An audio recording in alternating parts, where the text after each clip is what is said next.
की शेतकऱ्यांच्या ज्या मागण्या आहेत,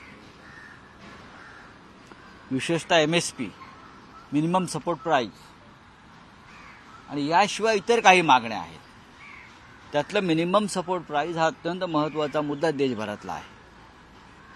मी स्वतः 2 दिवस दिल्लीत होतो। माननीय शिवसेना पक्षप्रमुख उद्धव ठाकरे यांच्या वतीनं शेतकऱ्यांच्या काही नेत्यांशी माझी चर्चा झाली। शेतकऱ्यांचं जे नेतृत्व आहे ते साधारण यावेळेला पंजाबातलं आहे। पंजाबातून हजारो शेतकरी निघालेले आहेत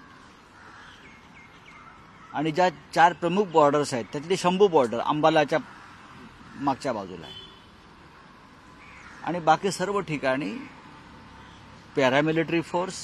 अमृत नोनी आर्थो प्लस ये एक प्रूवन फॉर्मूला है। इसमें मौजूद नोनी फल के गुण और आयुर्वेदिक जड़ी बूटियां शरीर को जरूरी पोषक तत्व देने के साथ साथ हड्डियों और जोड़ों के घिसने, उनमें होने वाले सूजन और दर्द को रोकने में मदद करता है। दर्द मुक्त जीवन के लिए अमृत नोनी आर्थो प्लस। अर्धसुरक्षा बल ज्याला आपण म्हणतो, पोलीस आणि इतर सशस्त्र सेना तिथे उभ्या केलेल्या आहेत, तरीही शेतकरी ऐकण्याच्या मनस्थितीत नाहीत। ज्या 5 शेतमालाविषयी पियुष गोयल यांनी प्रस्ताव ठेवलेला आहे MSP संदर्भात, तो शेतकऱ्यांनी फेटाळला आहे, कारण संपूर्ण देशातल्या शेतकऱ्यांसाठी ते योग्य नाही। कापूस असेल, उडद असेल, इतर काही मका आहे, ज्याच्यामध्ये महाराष्ट्रामध्ये द्राक्ष आहेत, महाराष्ट्रामध्ये कांदा आहे, कापूस आहे। महाराष्ट्रातलं सुद्धा शेतीचा प्रश्न हा अत्यंत गंभीर आहे। देशातल्या राज्यानुसार शेतकऱ्यांचे प्रश्न आणि उत्पादनं वेगळी आहेत। अशा वेळेला देशातल्या शेतकरी नेत्यांनी एकत्र यावं आणि या विषयावरती एकत्र येऊन सरकारकडे मागणी करावी, अशी त्या शेतकऱ्यांची भूमिका आहे। शेतकरी जर पुढे गेले बॉर्डर क्रॉस करून, तर त्यांच्यावर गोळ्या झाडण्याची तयारी सरकारने केलेली आहे, ही माझी माहिती आहे। पण त्यांना कोणत्याही परिस्थितीमध्ये दिल्लीच्या दिशेने येऊ द्यायचं नाही, असं सरकारने ठरवलं आहे। शेतकऱ्यांचे मुर्दे पडले तरी चालतील, पण शेतकऱ्यांच्या MSPला देण्यासाठी सरकार आपल्या तिजोरीत हात घालणार नाही। सरकारकडे इलेक्ट्रॉल बॉन्डच्या रूपाने भरपूर पैसे आहेत भाजपकडे, हजारो कोटी। PM केअर फंडामध्ये लाखो कोट्यावधी रुपये पडलेले आहेत। अडाणीला देण्यासाठी हजारो कोटीचे व्यवहार होत आहेत, पण शेतकऱ्यांच्या MSPसाठी जे साधारण 2.25 लाख कोटी लागणार आहेत, त्यासाठी सरकार कोणत्याही प्रकारची तरतूद करायला तयार नाही। आणि त्याच्यामुळे आज पंजाबचा शेतकरी उठला आहे, हळूहळू उत्तर प्रदेश, हरियाणा हा हिंदी पट्ट्यातला शेतकरी पुढे जातोय आणि देशभरातील शेतकऱ्यांच्या प्रश्नासाठी ते लढत आहेत। त्यांच्यामुळे त्यांची अपेक्षा योग्य आहे की देशातल्या शेतकऱ्यांना, विशेषतः महाराष्ट्रातल्या शेतकऱ्यांनी त्यांना पाठिंबा द्यावा। आणि मी आत्ता या विषयावरती उद्धवजींशी बोललो सकाळी, उद्धवजी इतर नेत्यांशी चर्चा करतात। शेतकऱ्यांची या महाराष्ट्रामध्ये शेतकऱ्यांची, कष्टकऱ्यांची दिशाभूल सुरूच आहे। नाशिक जिल्ह्यामध्ये दिंडोरीच्या खासदार भारती पवार यांच्या विरुद्ध फार मोठं आंदोलन सुरू आहे। फसवणूक या निर्यात बंदीच्या संदर्भात संपूर्ण देशभरात सुरू आहे, पण महाराष्ट्र आणि पंजाब हे 2 कृषीप्रधान राज्य आहेत। तिकडल्या शेतकऱ्यांच्या उत्पादनावर देशाचं पोट भरलं जातं, पण त्यांचीच फसवणूक होते। तर मराठा आरक्षण जे काल देण्यात आले 10%, हे आरक्षण टिकेल असं तुम्हाला वाटतंय का? कारण का शरद पवार यांनी देखील असं काही असं वक्तव्य केलं, 2014 आणि 18चं जे तरतूद केली होती विधेयक ते परत मांडण्यात आलं। फसवाफसवीचा खेळ आहे आणि ही फसवाफसवी मराठा आरक्षणापासून ते चंदीगडच्या महापौर पदापर्यंत, निवडणुकापर्यंत सर्वत्र देशात फसवाफसवी सुरू आहे। भारतीय जनता पक्ष हा फसवाफसवीच्या पायावर उभा आहे आणि ही अत्यंत गंभीर गोष्ट आहे। माझ्या माहितीप्रमाणे आत्ता दुपारी 12 वाजता जरांगे पाटलांनी त्यांच्या राज्यातल्या प्रमुख लोकांची बैठक बोलावलेली आहे आणि त्यात ते पुढील आंदोलनाची दिशा मांडतील. याचा अर्थ असा आहे, काल सरकारनं जो एक फसवणुकीचा प्रकार केला 10% आरक्षणाचा, तो मराठा समाजाला अजिबात मान्य नाही. त्यांना वाटते त्यांची फसवणूक झाली, सरकार त्यांचं समाधान करण्यात अपयशी ठरलेलं आहे.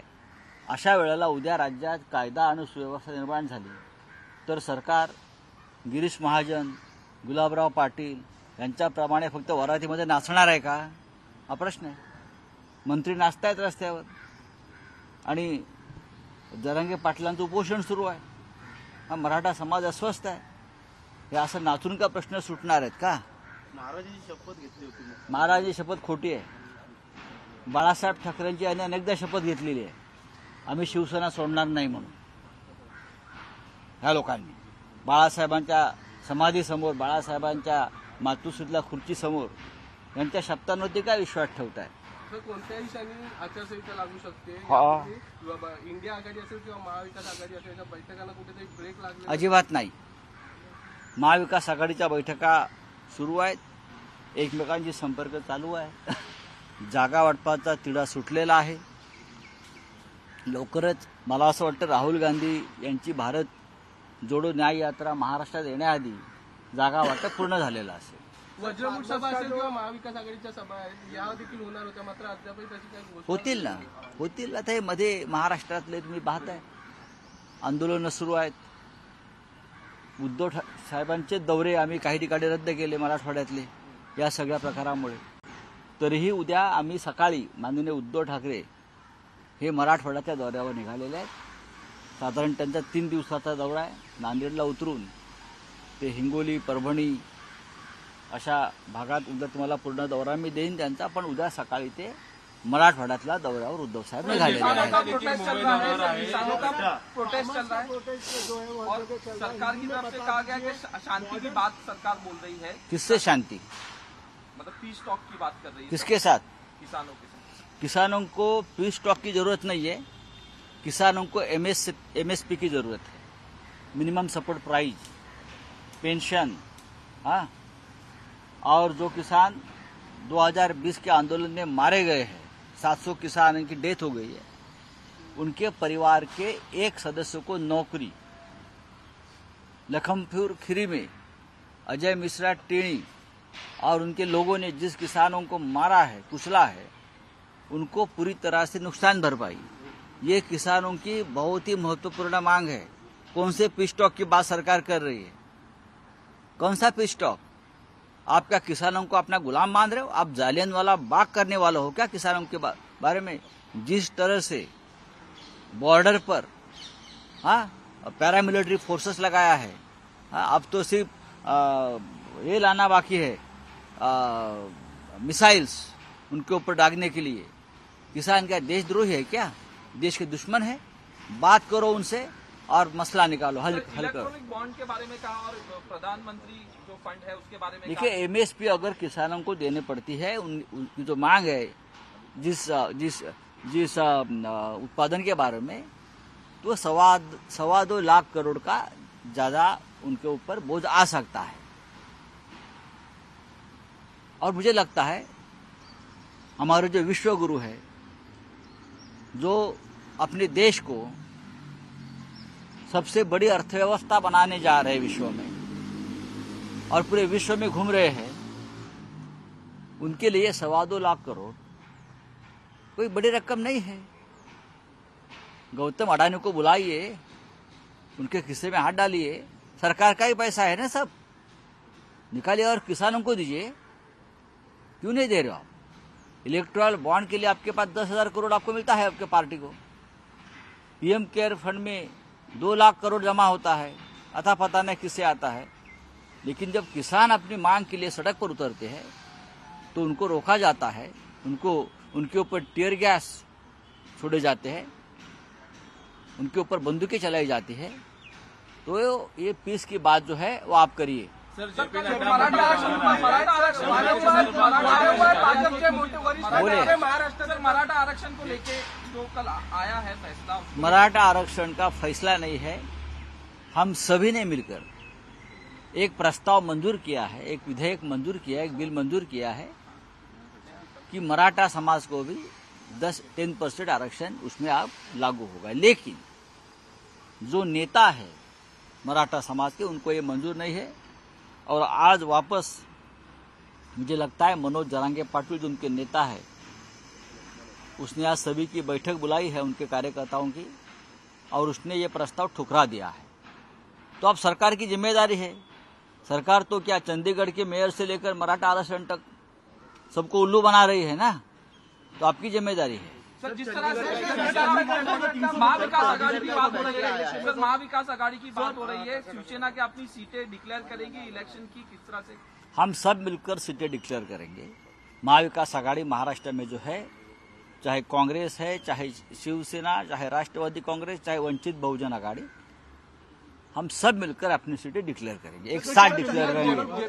चंडीगढ़ का जो मामला है, बीजेपी का फॉर्मूला बनेगा 340 पार, 370 पार, ये फॉर्मूला बीजेपी इलेक्शन में यूज करेगी, तो चंडीगढ़ में यूज किया है सर। अब तक 10 साल में यही फॉर्मूला यूज किया है और इसीलिए आपको जीत मिली है। चाहे विधानसभा हो, चाहे लोकसभा हो, चाहे छोटा चुनाव हो, यही चंडीगढ़ फॉर्मूला जो एक्सपोज हुआ है, यही फॉर्मूला से आप लोग जीतते आए हैं। ना मोदी की लहर है, ना राम की लहर है, हाँ, ना मोदी की लीडरशिप है, ना आपका संगठन है।